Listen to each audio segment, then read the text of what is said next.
ఆర్మూర్ మాజీ ఎమ్మెల్యే జీవన్ రెడ్డిపై భూ కబ్జా కేసు నమోదైంది. చేవెళ్లలో జీవన్ రెడ్డితో పాటు ఆయన కుటుంబ సభ్యులపై కేసు నమోదైంది. చేవెళ్లలో భూమిని కబ్జా చేశారంటూ జీవన్ రెడ్డిపై ఆరోపణలు వచ్చాయి. పోలీసులకు దామోదర్ రెడ్డి అనే వ్యక్తి ఫిర్యాదు చేశాడు.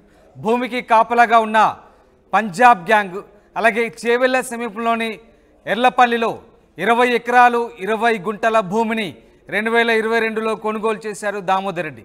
సర్వే నంబర్ 32, 35, 36, 38లో ఫంక్షన్ హాల్ నిర్మించాడు. 2023లో ఫంక్షన్ హాల్ను కూల్చేసి భూమిని కబ్జా చేశాడు జీవన్ రెడ్డి. తన ఫంక్షన్ హాల్ కూల్చేయడంతో నిలదీసేందుకు దామోదర్ రెడ్డి వెళ్లారు. అయితే దామోదర్ రెడ్డిపై పంజాబ్ గ్యాంగ్ దాడి చేసింది. మారణాయుధాలు చూపించి దామోదర్ రెడ్డిని జీవన్ రెడ్డి అనుచరులు పంజాబీ గ్యాంగ్ బెదిరించారు. ఘటనపై తాజాగా చేవెళ్ల పోలీసులకు దామోదర్ రెడ్డి ఫిర్యాదు చేశారు. ఐపీసీ 447, 427, 341, 386, 420, 506 రెడ్ విత్ 34 సెక్షన్ల కింద కేసు నమోదైంది. ఆర్మూర్లో ఆర్టీసీ మాల్ అంశంలోని వివాదం చెలరేగిన సంగతి తెలిసిందే. ఆర్టీసీకి జీవన్ రెడ్డి అద్దె చెల్లించలేదు. ఇటీవలే ఆ మాల్ను స్వాధీనం చేసుకుంది ఆర్టీసీ. కోర్టు ఆదేశాలతో తిరిగి మాల్ ఓపెన్ అయింది. మాల్ ఓపెన్ అయిన రోజే ఇటు చేవెళ్లలో తిరిగి జీవన్ రెడ్డిపై భూ కబ్జా కేసు నమోదైంది. దామోదర్ రెడ్డి అనే వ్యక్తి ఆయనపై ఫిర్యాదు చేశారు. దీంతో పలు సెక్షన్ల కింద జీవన్ రెడ్డిపై పోలీసులు కేసు నమోదు చేశారు. మా ప్రతినిధి మధు జాయిన్ అవుతున్నారు. మధు, జీవన్ రెడ్డిపై మరో భూ కబ్జా కేసు నమోదైనట్టుగా తెలుస్తోంది. దీనికి సంబంధించిన అప్డేట్స్ ఏంటి? ఏ సెక్షన్ల కింద ఆయనపై కేసు నమోదైంది? ఎగ్జాక్ట్లీ జీవన్ రెడ్డి, ఆర్మూర్ జీవన్ రెడ్డి మాజీ ఎమ్మెల్యే మరో కేసు నమోదైంది. ఈ మధ్య కాలంలో తదుపరి కొన్ని వివాదాల్లో ఆయన పేరు ఎక్కువగా వినిపిస్తూ ఉంది.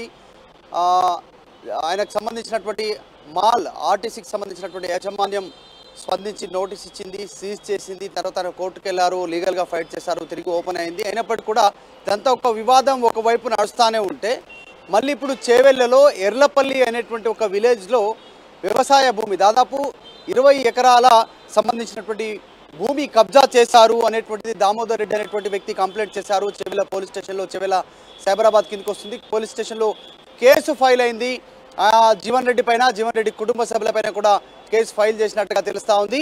మొత్తం భూమి 2022లో భూమి కొని ఫంక్షన్ హాల్ కట్టినట్టు దామోదర్ రెడ్డి అనేటువంటి వ్యక్తి క్లెయిమ్ చేస్తూ ఉన్నారు. ఆయన ఆరోపణ చేస్తూ ఉన్నారు. 20 ఎకరాల 20 గుంటలకు సంబంధించిన భూమి ఉన్నట్టుగా చెప్తా ఉన్నారు. దాని పక్కనే జీవన్ రెడ్డి, ఆర్మూర్ జీవన్ రెడ్డి, ఆశనగర్ జీవన్ రెడ్డి, ఆయన భూమి ఉన్నట్టుగా పక్కనే ఉన్నటువంటి ఈ భూమిని కూడా కబ్జా చేసినట్టుగా దామోదర్ రెడ్డి ఆరోపిస్తున్నారు. తన భూమి ఒకసారి చూడడానికి వెళ్ళడంతో అక్కడ పంజాబ్కి సంబంధించినటువంటి ప్రైవేట్ సెక్యూరిటీ గార్డ్స్ని కాపలా పెట్టారు. ఆ ప్రైవేట్ సెక్యూరిటీ గార్డ్స్ దాడి చేశారు అనేటువంటిది కూడా ఆయన కంప్లైంట్ చేశారు. మొత్తానికి కేసు ఫైల్ అయింది. మాజీ ఎమ్మెల్యే బీఆర్ఎస్ సంబంధించినటువంటి జీవన్ రెడ్డి పైన మరొకసారి కేసు ఫైల్ అయింది. దీనిపైన ప్రస్తుతం పోలీసులు దృష్టి పెడతా ఉన్నట్టుగా తెలుస్తూ ఉంది. కబ్జాకి సంబంధించినటువంటి అంశంపైన రెవెన్యూ డిపార్ట్మెంట్ కూడా వారు సంప్రదిస్తున్నట్టుగా తెలుస్తుంది. ఎవరిపైన ఎప్పుడు డాక్యుమెంటేషన్ జరిగింది, ఎప్పుడు ఎవరిపైన భూ బదలాయింపు జరిగింది, దానికి సంబంధించిన డీటెయిల్స్ తెలుసుకునే ప్రయత్నం చేస్తూ ఉన్నారు. అయితే ఈ జీవన్ రెడ్డితో పాటు ఆయన కుటుంబ సభ్యుల పేరు కూడా కేసు ఫైల్ చేసినట్టుగా తెలుస్తూ ఉంది. మొత్తం పలు సెక్షన్ల కింద కేసు నమోదైంది. నిజంగానే ఈ కేసు వివరాలు కనుక చూస్తే సెక్షన్కి సంబంధించినటువంటి వివరాలు 447 IPC, IPC 427, IPC 341, IPC 386, 420, 506 red with అలాగే 34 ఐపీఎస్ రెడ్ విత్ 34 ఈ కేసెస్ ఫైల్ అయ్యాయి. టోటల్ ఇంకా మరిన్ని వివరాలు తెలుసుకునే ప్రయత్నం చేస్తూ ఉన్నారు. దామోదర్ రెడ్డి చేసినటువంటి కంప్లైంట్ ఆధారంగా ప్రస్తుతం పోలీసులు కేసు నమోదు చేసుకుని దర్యాప్తు చేస్తూ ఉన్నారు జీవన్ రెడ్డి పైన. గతంలోనే జీవన్ రెడ్డి పైన ఆర్మూర్ ప్రాంతంలో కానీ ఇతర ప్రాంతాల్లో కానీ ఆర్మూర్లో మాల్కు సంబంధించి చాలా వివాదాస్పదంగా మారింది. మాల్ సంబంధించినటువంటి బకాయిలు చెల్లించలేదంటూ దాన్ని సీజ్ చేశారు. మళ్ళీ హైకోర్టు మధ్యంతర ఉత్తర్వులతో మాల్ ఓపెన్ అయింది.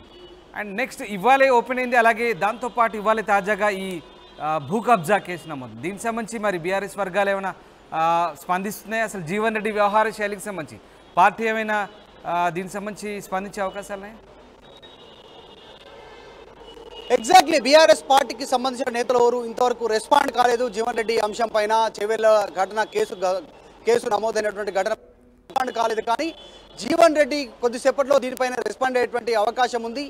లేటెస్ట్గా జీవన్ రెడ్డి చేవెళ్ల సంబంధించినటువంటి కాంగ్రెస్ పార్టీ అభ్యర్థి రంజిత్ రెడ్డి పైన, ఎంపీ అభ్యర్థి పైన కూడా తీవ్రమైనటువంటి వ్యాఖ్యలు చేశారు. చేవెళ్లలోనే కాదు, ఆర్మూర్లోనే కాదు, పలు ప్రాంతాల్లో జీవన్ రెడ్డికి భూములు ఉన్నట్టుగా ఆయన గతంలోనే క్లెయిమ్ చేశారు. అనేక ప్రాంతాల్లో ఆయనకు భూములు ఉన్నాయి, నేను లీగల్ గానే కొన్నాను అనేటువంటి గతంలో ఆయన క్లెయిమ్ చేసుకున్నారు. కానీ ఇక్కడ దామోదర్ రెడ్డి ఇచ్చినటువంటి కంప్లైంట్ ఆధారంగా పోలీసులు అయితే కేసు నమోదు చేశారు. 20 ఎకరాల 20 గుంటలకు సంబంధించినటువంటి భూమిని జీవన్ రెడ్డి, మాజీ ఎమ్మెల్యే, బీఆర్ఎస్ పార్టీకి సంబంధించినటువంటి నేత కబ్జా చేశాడు. కబ్జా చేసినటువంటి ప్రాంతానికి వెళ్లడంతో ఆ పైన దాడి చేయించాడు. ప్రైవేట్ సెక్యూరిటీకి సంబంధించిన, పంజాబ్ సంబంధించినటువంటి కొద్దిమంది సెక్యూరిటీ గాళ్లతో అనేటువంటి ఆయన పోలీసులను సంప్రదించారు. తర్వాత నమోదు చేసుకున్న పోలీసులు ఎఫ్ఐఆర్ బుక్ చేశారు. ఎఫ్ఐఆర్ కూడా నమోదు అయిపోయింది. కేవలం జీవన్ రెడ్డి కాదు, జీవన్ రెడ్డితో పాటు మరికొద్ది మంది వారి కుటుంబ సభ్యుల పేర్లు కూడా ఇందులో ఇంక్లూడ్ చేయాల్సిందిగా దామోదర్ రెడ్డి పోలీసులకు కంప్లైంట్ చేసినట్టుగా తెలుస్తా ఉంది. జీవన్ రెడ్డి ఈ అంశం కొద్దిసేపట్లో రెస్పాండ్ అయ్యే అవకాశం ఉంది. ఇప్పటికే జీవన్ రెడ్డి ఆర్మూర్లో ఓటమి చెందారు. ఓటమి తర్వాత అక్కడ ఉన్నటువంటి పైడి రాకేష్ రెడ్డి పైన ఆరోపణలు చేస్తారు. తర్వాత అక్కడ మార్క్ సంబంధించిన ఇష్యూ ఉంది. ఇప్పుడు అసలు ఎంటైర్ డిఫరెంట్ చేవేళ సంబంధించినటువంటి విలేజ్లో ఆయన పైన కేసు నమోదు కావడం పైన ప్రస్తుతం పొలిటికల్ సర్కిల్లో చర్చ కొనసాగుతా ఉంది. Right, yes, thanks for the update Madhu. ఇది మొత్తం మీద అటు ఆర్మూర్లో మాల్కు సంబంధించి వ్యవహారం సద్దుమనగక ముందే మరొకసారి ఆర్మూర్ మాజీ ఎమ్మెల్యే జీవన్ రెడ్డిపై భూ కబ్జా కేసు నమోదైంది. ఈసారి చేవేళ్లలో జీవన్ రెడ్డిపై కేసు నమోదైంది. అంతేకాదు ఆయన కుటుంబ సభ్యులపై కూడా పోలీసులు వివిధ సెక్షన్ల కింద కేసు నమోదు చేశారు.